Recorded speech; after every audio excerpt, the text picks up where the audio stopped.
A China moderna nasce com a República, né? O golpe de Estado que resultou na República, promovida por Sun Yat-sen. Era uma tentativa de trazer de volta a China para o mundo, de acabar com o século da Grande Vergonha. Mas não seria daquela vez. Infelizmente, apesar de Sun Yat-sen ter evitado os melhores esforços, ele não viveu bastante e acaba que um, abre aspas, nacionalista, fecha aspas, assume o poder no país. E Chiang Kai-shek era um nacionalista do tipo que o Bolsonaro era, sabe? Do tipo entreguista, do tipo que não tem respeito pela nacionalidade, do tipo que valoriza potências estrangeiras, do tipo incompetente, do tipo covarde. E não tardou o Japão invadir a China. E, evidentemente, o nosso colega Chiang Kai-shek não teve forças para fazer qualquer coisa. Certo? Não teve força nenhuma para fazer qualquer coisa. A sorte é que Mao Zedong, poucos anos depois, ele que tinha sido, junto com Zhou Enlai e alguns camaradas, um dos fundadores do Partido Comunista Chinês, inicia aquela que viria a ser conhecida mundialmente como a Longa Marcha. Porque Chiang Kai-shek não era competente, não era nacionalista, não era patriota, e não queria que ninguém fosse. Então, ao invés de combater os japoneses, que haviam invadido a China, ele resolveu combater os comunistas. Iniciou uma perseguição com o objetivo de massacre.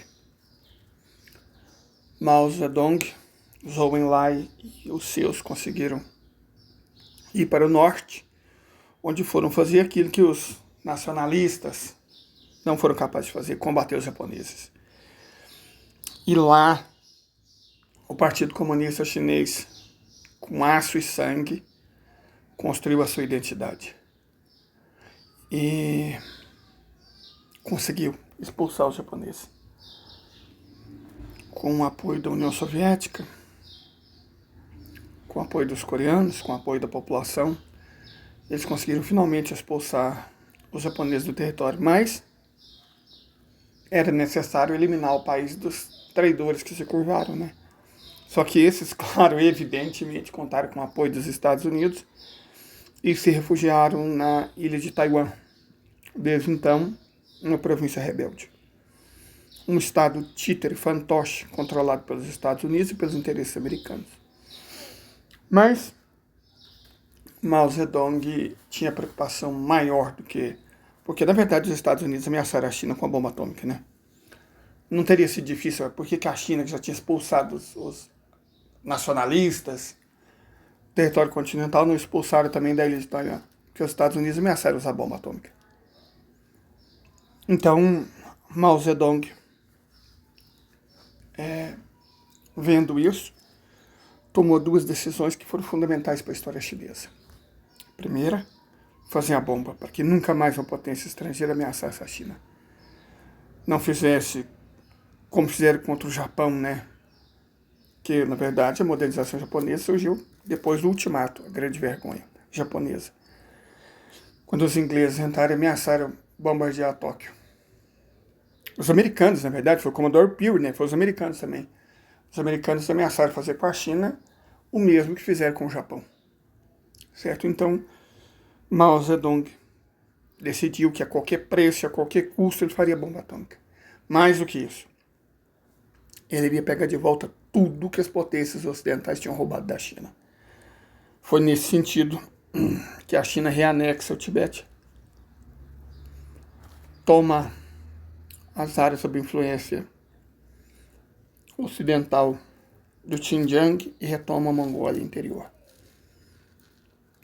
Certo? Então, a prioridade até 1950 de Mao Zedong, que para isso ele contou com o apoio de Zhou Enlai, foi refazer as fronteiras históricas da China, expulsar de lá os estrangeiros, que só ficaram em Macau, Hong Kong e na porção ocupada da China de Taiwan, né? A única porção da China que ainda está ocupada por estrangeiros é Taiwan. Você tem uns diferendos fronteiriços com a Índia por conta do acordo ilegal de fronteira, mas a única parte da China que ainda está em domínio de potência estrangeira, ou pelo menos de interesse estrangeiro, é Taiwan. Mas vai voltar, Taiwan vai voltar. De toda forma, sobre Mao Zedong, a China avançou enormemente. Mas vamos falar um pouco de duas questões, o grande salto para frente e a Revolução Cultural. É dito que Mao Zedong matou melões, certo? E aí o Movimento Brasil Livre fala uma coisa, o Instituto Mises fala outra, se foram 10, 20, 30, 50, 800 milhões. Mas a verdade é que a China foi vítima de uma seca terrível. E foi a seca que matou melões, certo? A seca. Houve problemas climáticos que os próprios países, os pesquisadores, os países do Ocidente reconhecem. Houve problemas climáticos terríveis. E a China, que não era uma economia tão preparada como é hoje, na verdade, Chiang Kai-shek entregou a China na absoluta miséria. Chiang Kai-shek entregou a China na miséria. China, que havia sido muitas vezes a maior potência do mundo, e foi durante a dinastia Song a maior potência econômica que a humanidade já havia conhecido, foi reduzida a um país miserável, de índices como os da África nos piores tempos. Então, a tarefa que Mao Zedong empenhou foi absurda, foi monumental, foi incalculável para os padrões do Ocidente, para os padrões de qualquer coisa que a história humana já tinha conhecido, talvez a exceção da transformação que a Rússia conheceu depois da Revolução de 1917. Então, o grande salto para frente foi uma tentativa de industrialização, porque ele entendia que a China deveria se industrializar, já que na União Soviética, um reformista, né, Brezhnev, havia assumido o poder e feito burrada, por exemplo, abandonar o padrão rublo-ouro, que tinha enriquecido muito a União Soviética, fazer reformas ocidentalizantes, que acabaram por terminar com a União Soviética, né? Esse reformismo burguês. Então, ele fez o que era necessário. Pode ter acontecido que algum dirigente tenha cometido excessos. Não vamos negar que isso talvez tenha acontecido. Mas Mao Zedong fez o que era necessário ser feito. E as mortes que ocorreram, de fato ocorreram, foram essencialmente muito mais por conta da seca, de problemas climáticos terríveis, do que por eventuais erros do grande salto para frente. Não vou dizer que foi um processo gerenciado da melhor forma. Era uma experiência que a humanidade nunca tinha feito. Então, depois da onça morta, todo mundo quer tirar foto. E é fácil você dizer como se faz, né? É como a história de Colombo, quando ele colocou o ovo em pé, pegando uma agulha e furando a ponta. E ele falou, mas assim eu também faço. Sim, depois que você me viu fazer, foi o que Colombo disse. Então, depois da coisa ser feita, é muito fácil você dizer como ele deveria ter feito. Mas sob pressão mundial dos Estados Unidos ameaçando com bomba atômica, sob cerco por todos os lados, inclusive da União Soviética, que estava sendo governada por um reformista miserável, a China estava sozinha. Sozinha não, com a Coreia. Ela apoiou a Coreia na hora mais difícil. E a Coreia, dentro das limitações, fez o que era necessário, o que era possível para ela. A China só contava com a Coreia. A Coreia independente, claro. Então, a gente tem que lembrar, e são dados científicos, são dados reais. A China, no último ano do governo de Mao Zedong, o povo chinês tinha um padrão de vida melhor do que no último ano do governo de Deng Xiaoping. Então, mas como assim? O Deng Xiaoping fez reformas? Sim, exatamente por isso. As reformas empobrecem a população. Sempre que você ouvir a palavra reforma, você pode ter certeza absoluta que é para tirar um direito seu e favorecer a burguesia. A reforma do ensino médio é para destruir o ensino médio dos trabalhadores. A reforma trabalhista foi para destruir os direitos trabalhistas. A reforma previdenciária foi para acabar com a previdência pública, para acabar com o direito à aposentadoria. E isso são as reformas. O capitalismo chama essas revisões perversas e cruéis de reforma. Não estou dizendo que Deng Xiaoping era uma espécie de Brezhnev chinês. Não. Mas as reformas modernizantes que ele fez, isso são os dados que mostram, indiscutivelmente acabaram aumentando a desigualdade e a pobreza na China, aumentando a desnutrição na China, aumentando o analfabetismo na China. Coisas que Mao Zedong tinha erradicado voltaram com Deng Xiaoping. Mas, como eu disse a respeito do Mao, é muito fácil você criticar depois da onça morta. O Deng Xiaoping teve um mérito inquestionável de modernizar a economia chinesa. E ele fez, mais uma vez, o que deveria ter sido feito. O que tinha que ser feito, não havia muita opção. E é muito fácil você falar, o Deng Xiaoping errou aqui, aqui. Claro, depois, quando você pode ver tudo em perspectiva, é fácil criticar. Mas na hora, no momento, a União Soviética tinha acabado, o Muro de Berlim tinha caído, eles tentaram dar o golpe na Praça da Paz Celestial, aquela farsa, né? Que aquilo foi uma farsa. Pegaram um vídeo e fizeram uma farsa, inventaram o número de mortos, inventaram o número de presos, inventaram toda a narrativa que se esparralhou pelo mundo, que não corresponde aos fatos. Então era isso que Deng Xiaoping estava enfrentando. Tinha traidor interno, né? Que um dos dirigentes do Partido Comunista quis dar apoio, abre aspas, aos famosos estudantes, e o Brasil sabe muito bem o que é estudante revoltado. Foi o mesmo tipo de filho de uma que destruiu o país, né? Por 20 centavos. Quando os imbecis do gigante acordou, então, gente, estudante, ou os burgueses franceses, do maio de 68, lindo para eles, né? Tudo universitário, tudo rico. Vocês acham que era em 1968? Quem estudava nas universidades de Paris, Sorbonne, era a classe trabalhadora? Vocês acreditam que era a classe trabalhadora que estudava nas universidades francesas, chiquérrimos de Paris? Vocês acreditam de verdade que foi estudante da classe trabalhadora que fez a revolta do maio de 68? Nunca foi, nunca foi, nunca foi. Foi burguesinho, foi orquestrado, né? Você sabe aonde? A mesma coisa era o que Deng Xiaoping estava enfrentando na China. Então, como eu disse, é muito fácil de longe apontar erro e apontar falha. Que às vezes a gente nem sabe direito se foi erro ou se foi falha, já que você sempre tem que analisar a perspectiva das oportunidades, das opções que estavam disponíveis para a China naquele momento. E elas eram muito poucas. Certo? Então, Deng Xiaoping foi um governante excepcional, também como Mao Zedong fez o que devia ser feito. Sobre Mao Zedong. Leider, ok. A Revolução Cultural, do jeito que ela foi apresentada pelo Ocidente, é uma farsa.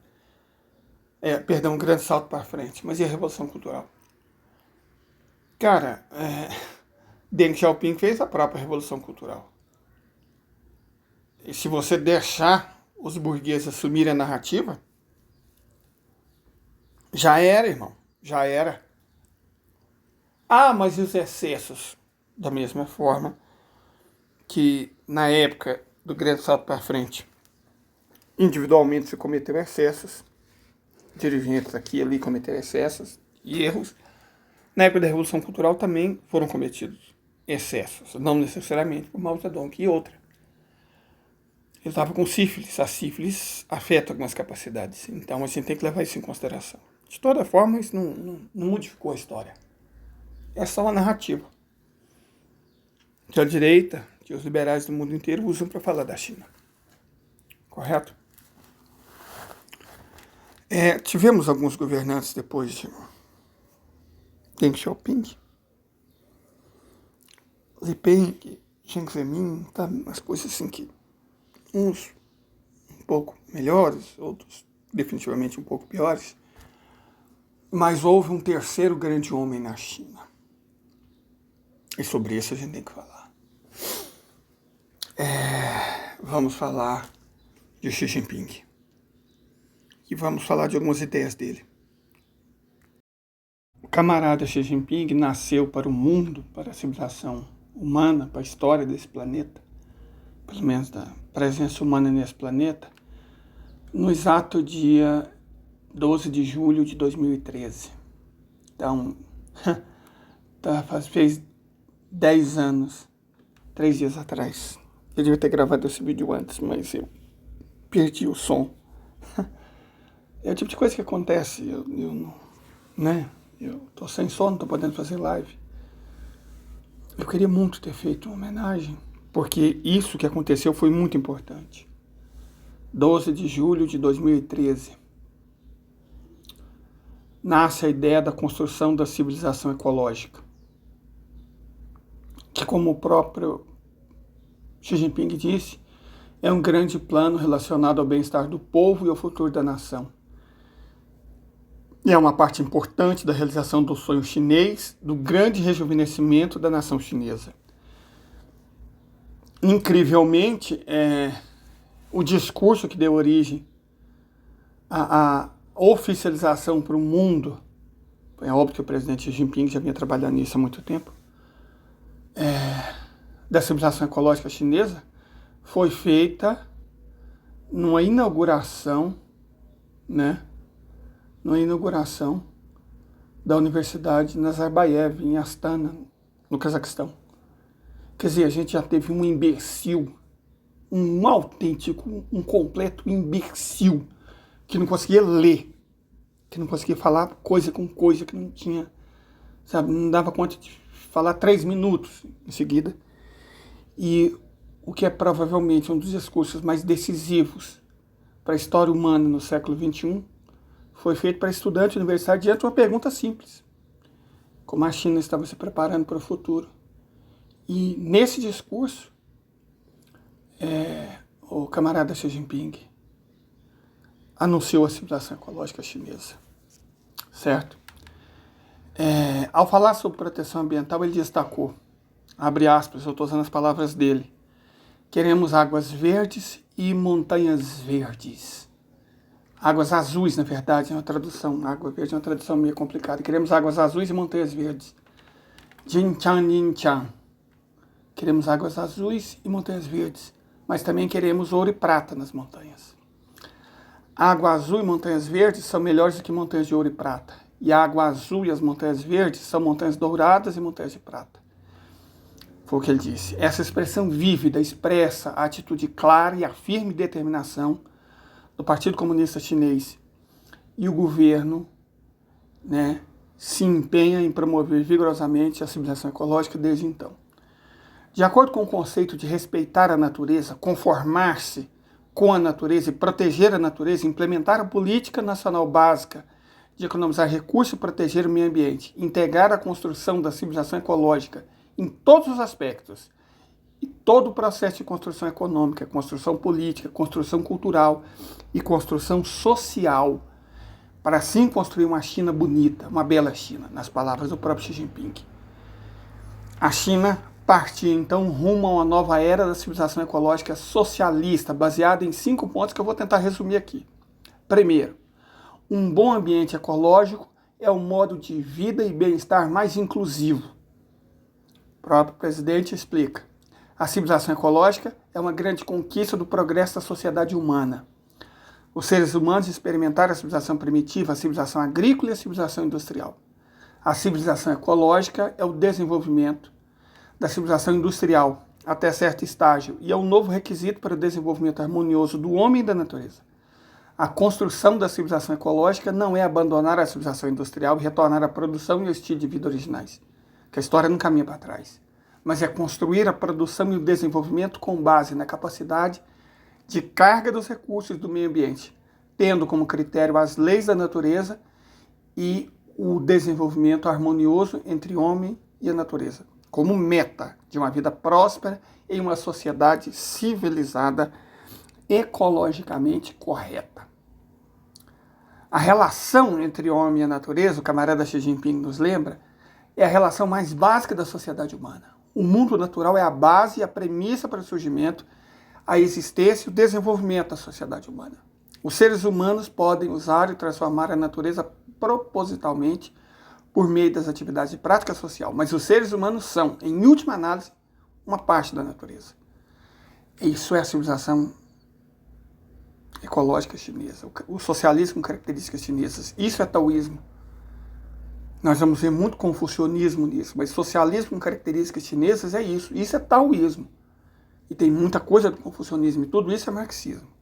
Nos lembra, o camarada Xi Jinping, que no processo de desenvolvimento e utilização da natureza, os seres humanos não podem colocar-se acima dela.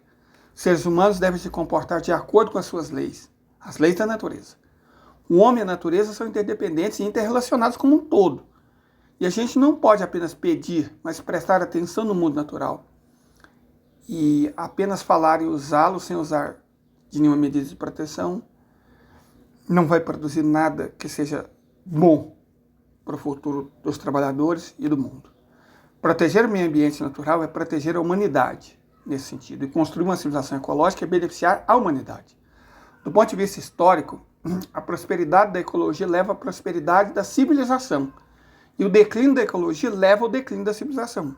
Os maias expressam isso muito bem. Em todos os tempos e em todo o mundo, não faltam exemplos a esse respeito, inclusive. Engels aprontou profundamente em seu livro Dialética da Natureza.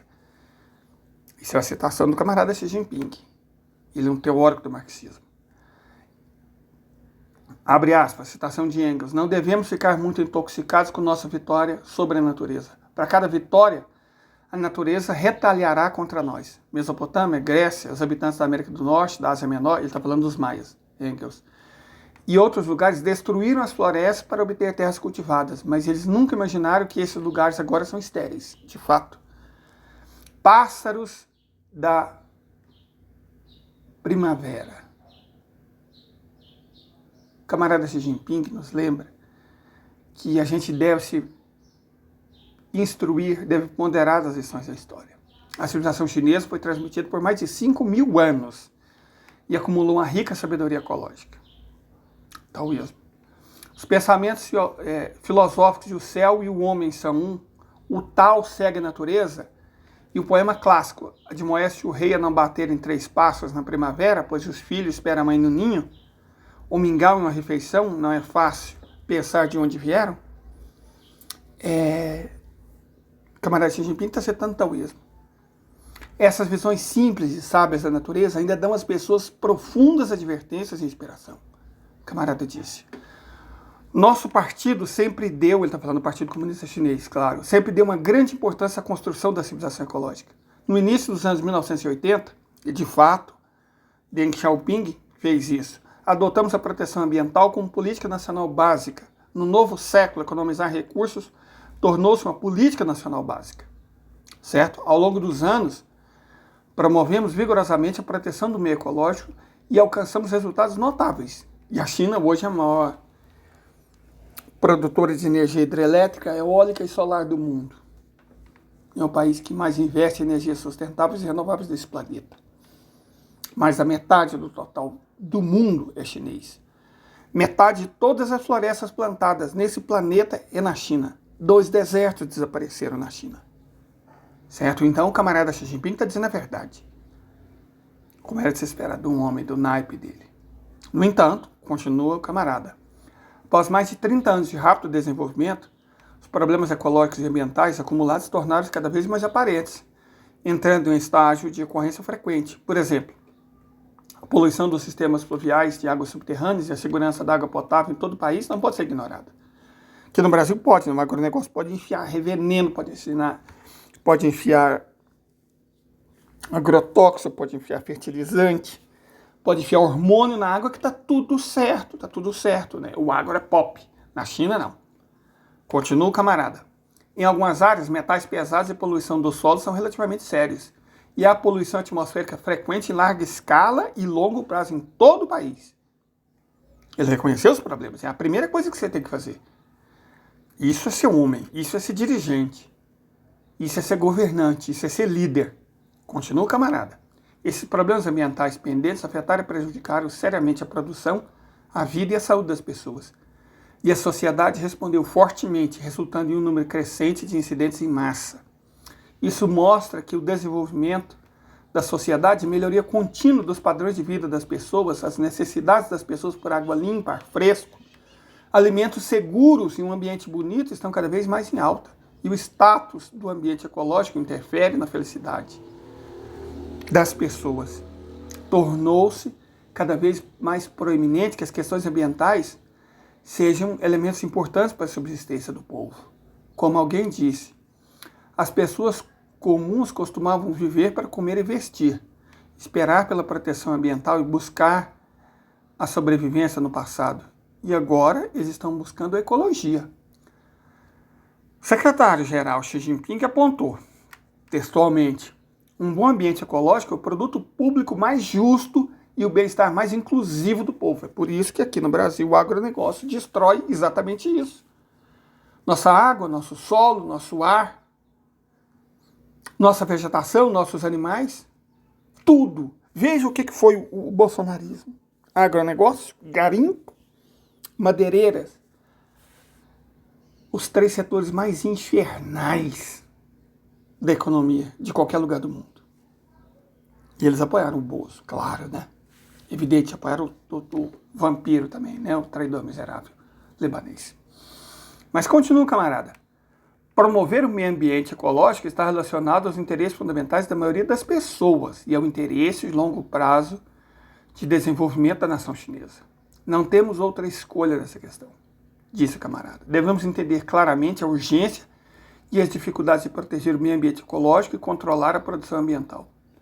Entender claramente a importância e a necessidade de fortalecer a construção da civilização ecológica e intensificar os esforços para superar as dificuldades com uma atitude de alta responsabilidade para com as pessoas e as futuras gerações, promovendo, segundo o camarada,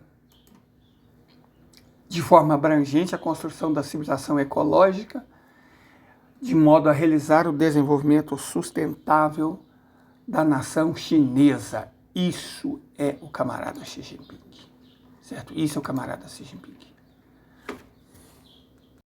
Deixa eu continuar com o discurso que ele proferiu na ocasião. Devemos lidar corretamente com a relação entre o desenvolvimento econômico e a proteção do meio ambiente ecológico, estabelecer firmemente que proteger o meio ambiente ecológico é proteger a produtividade.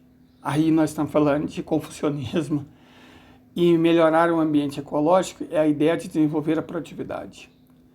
Essa importante exposição esclarece profundamente a relação entre meio ambiente ecológico e produtividade. Lembra, começamos com o taoísmo, agora estamos com o confucionismo. É o socialismo com características chinesas. Isso é um grande desenvolvimento da teoria da produtividade, repleto de valores e conceitos do desenvolvimento de respeito à natureza e busca de um desenvolvimento harmonioso entre o homem e o meio natural. Desde a reforma e abertura, nosso país tem insistido em se concentrar na construção econômica para promover o rápido desenvolvimento econômico. Nesse processo, enfatizamos o desenvolvimento sustentável e atribuímos importância ao fortalecimento da conservação de energia, redução de emissões e proteção ambiental. No entanto, em alguns lugares de campos, a relação entre desenvolvimento econômico e proteção do meio ambiente ecológico não tem sido devidamente tratada. E o desenvolvimento econômico tem sido obtido às custas do consumo desenfreado de recursos e danos ambientais, resultando em problemas cada vez mais proeminentes em recursos ecológicos e ambiente ecológico. Recursos energéticos, perdão. Por exemplo, as restrições aos recursos energéticos foram fortalecidas e a dependência de recursos importantes como petróleo aumentou rapidamente. As terras cultivadas estão se aproximando da linha vermelha de 1,8 bilhões de mus. O mu equivale a 666,67 metros quadrados, 1/15 de hectare. E a erosão da água e do solo, a desertificação da terra e a degradação das pastagens são graves. Devido ao desenvolvimento cego, excessivo e desordenado em algumas áreas, aproximou-se e ultrapassou-se o limite da capacidade de carga de alguns recursos do meio ambiente. A quantidade total de emissões de gases de efeito estufa é grande, a taxa de crescimento muito rápida, assim por diante. Se essa situação não mudar, continua o camarada Xi Jinping, os recursos energéticos serão difíceis de suportar e o meio ambiente ecológico estará sobrecarregado. Por sua vez, isso inevitavelmente terá um sério impacto no desenvolvimento econômico e sustentável. E o espaço e a resistência para o desenvolvimento do meu país serão menores e mais frágeis. O camarada Xi Jinping atestou e apontou: devemos muito pelo meio ambiente ecológico. Se não prestarmos muita atenção a esse trabalho de agora em diante, pagaremos um preço muito maior no futuro. Olhando ao redor do mundo, muitos países, incluindo alguns desenvolvidos, passaram pelo processo de poluição primeiro e governança depois.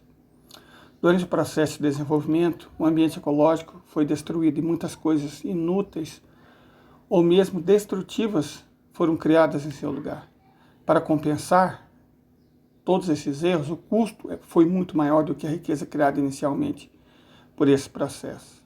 Especialmente em alguns lugares, Xi Jinping nos lembra, como áreas de poluição por metais pesados, a água e o solo foram poluídos a tal ponto que é praticamente impossível recuperá-los. A Grã-Bretanha foi o primeiro país a embarcar no caminho da industrialização e Londres foi conhecido como uma cidade nebulosa por muito tempo. Em 1930, um incidente de poluição atmosférica no Vale do Meuse eclodiu na Bélgica, atraindo a atenção mundial. O evento de poluição fotoquímica na década de 1940 tornou Los Angeles famosa em todo o mundo.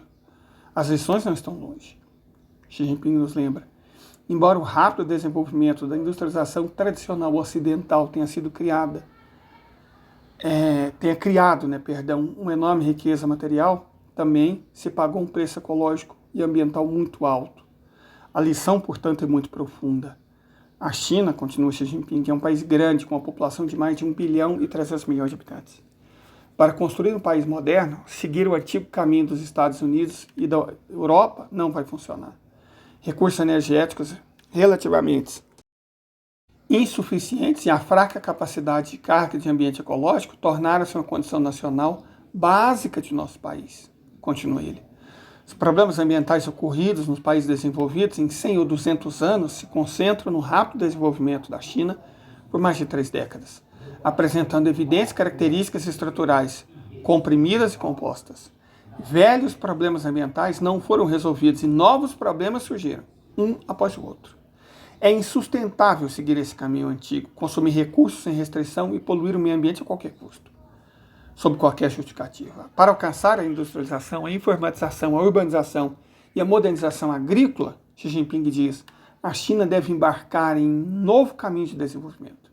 Somente quando prestarmos mais atenção ao meio ambiente ecológico, entendendo isso como elemento de produtividade e respeitamos mais a lei, está vendo, confucionismo, de desenvolvimento da ecologia natural, protegemos e fazemos bom uso do meio ambiente ecológico. E assim podemos desenvolver melhor a produtividade e realizar a harmonia entre o homem e a natureza em um nível superior. É preciso superar o pensamento tradicional que opõe a proteção ecológica ao desenvolvimento das forças produtivas. É preciso fazer grandes esforços e fazer isso para mudar as estruturas industriais, os métodos de utilização dos recursos e as estruturas energéticas, bem como os arranjos espaciais e o estilo de vida que sejam irracionais e de forma mais consciente promover o desenvolvimento verde é o desenvolvimento circular e sustentável que a China precisa. É desenvolvimento de baixo carbono. Nunca sacrifique o meio ambiente e desperdice recursos em troca do crescimento econômico temporário, nem nunca siga o antigo caminho de poluição primeiro e governança depois. É necessário explorar um novo caminho de proteção ambiental e realizar o desenvolvimento econômico e social dessa proteção ambiental. A gente deixa claro aqui que a China é de fato a maior emissora atual, de gases causadores do efeito estufa, embora comparativamente ao tamanho da população e principalmente historicamente emita muito menos poluição do que os Estados Unidos, que é o segundo maior poluidor. Só para a gente ter uma ideia, a China emite 2 milhões e 800 mil toneladas de dióxido de carbono, os Estados Unidos 1 milhão e 400 mil. Só que a população chinesa é 4 vezes maior do que a população americana. Perfeito? E as pessoas podem se surpreender, mas a segunda fonte de poluentes causador do efeito estufa na China é a agropecuária. A indústria, evidentemente, ocupa a primeira posição. O primeiro desafio da China é a geração de energia, ainda fortemente dependente do carvão mineral. que graças a ela voltou a ser o combustível mais utilizado do mundo, por mais que enormes avanços tenham sido feitos no uso de fontes renováveis. Nós já explicamos isso. Com o maior objetivo que a China tem em reduzir a dependência que o país tem do carvão mineral, ao custo de 440 bilhões de dólares, a China pretende construir 150 novos reatores nucleares nos próximos 15 anos, o que é mais que o mundo inteiro construiu nos últimos 35. Em 2021, a China adicionou 65 gigawatts de energia solar à sua capacidade instalada. Para você ter uma ideia, isso é 20 vezes mais do que tudo que o Brasil já produziu.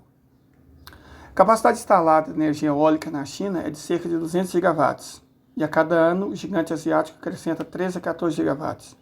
O total instalado no Brasil é de 3 gigawatts.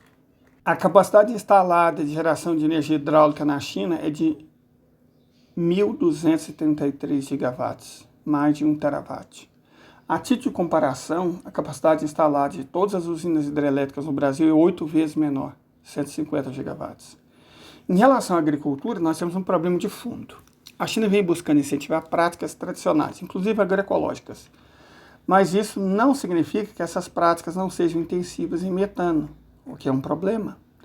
A alternativa que os chineses têm adotado para resolver o problema é o greening, vamos chamar de enverdecimento, transformar desertos em áreas cultiváveis, bem como pântanos e charcos em áreas agrícolas ou florestas, que absorvem dióxido de carbono. Na verdade, a cada ano a China está plantando 3 milhões e 600 mil hectares de novas florestas, o que é uma área um pouco menor do que a Holanda. Isso equivale a muitos bilhões de árvores que continuamente absorvem CO2 da atmosfera e produzem água, umidade e oxigênio. A título de comparação, na vanguarda do atraso, só na Amazônia, na época do governo do maldito, se desmatava 1 milhão de hectares por ano, sem contar o estrago feito no Cerrado, no Pantanal e na Mata Atlântica. A China tem investido pesado em todo tipo de política de mitigação de poluição, contaminação do solo e prevenção e combate de danos ambientais, o que tem inclusive se traduzido em aumento na expectativa de vida das pessoas. A China sabe que será um dos países mais afetados pelas mudanças climáticas, já está sendo. E por isso ela tem procurado agir, se preparar. A emergência climática e ambiental são levadas muito mais a sério lá do que por parte da nossa esquerda cirandeira, que acha que o problema vai ser resolvido entregando o petróleo da foz do Amazonas para os americanos, igual se fizer com pré-sal. Hoje, a proteção ambiental é norma básica na China, o que equivale a dizer que está no mesmo pé da segurança nacional alimentar, do combate à pobreza, da corrupção e do bem-estar da população, que são os princípios norteadores do Partido Comunista Chinês. Houve desafios novos para o país que, mais do que nenhuma outra nação desse planeta, se mostrou preparado para enfrentá-las. Mas a tarefa de sustentar a maior economia e a maior população do planeta sem devastar a nação é enorme e claramente continua. Inclusive, o exemplo chinês tem guiado muitas outras nações e políticas do mundo afora, e não faltam textos que analisem isso em profundidade. Se vocês quiserem, é só pedir. O restante do mundo, ou ao menos as nações mais governadas por forças, se não progressivas, mais inteligentes, já entenderam o alcance do problema e a necessidade de se lutar contra ele. O Partido Comunista Chinês, nesse sentido, hoje é a vanguarda do Brasil. Certo? Então, a esquerda brasileira fica atenta. Esquerdista do país, conscientizem-se que estão do seu lado, quem está do seu lado pressiona suas lideranças. Não é apenas os estragos do Temer e bolsonarismo que nos desafiam, mas o próprio planeta se cansou da humanidade. A China entendeu isso. E eu espero honestamente que o Brasil também tenha compreendido. Eu tenho fé. Certo? As coisas que eu falei, eu tenho elas em texto, tenho os textos de apoio, as evidências científicas, os papers, as teses. Caso vocês queiram, me peçam. Certo? O endereço do e-mail é o mesmo para quem quiser colaborar com a gente em Pix, que a gente precisa, já que a plataforma não apenas nos desmonetizou, bloqueia nosso alcance e ainda pegou o dinheiro que a gente tinha para eles. Não quer devolver por nada. Então, se você puder nos ajudar, ou você quiser mais informações, leidersilva.gmail.com. Ok? Muito obrigado. Não é ao vivo porque nós estamos sem som e eu estou gravando isso no celular, que é o que a gente tem por hoje.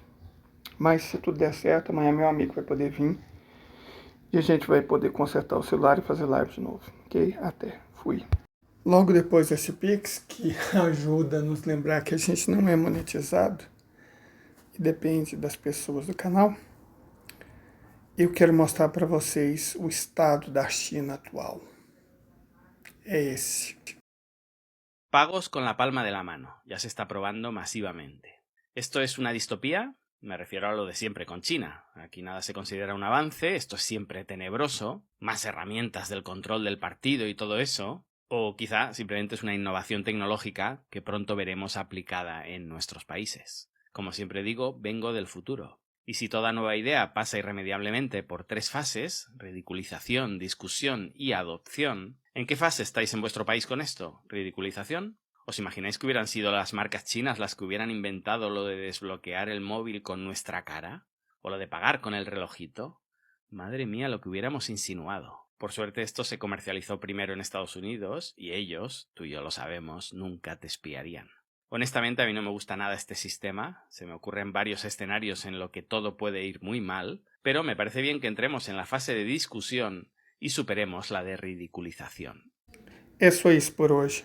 Fique bem. De verdade.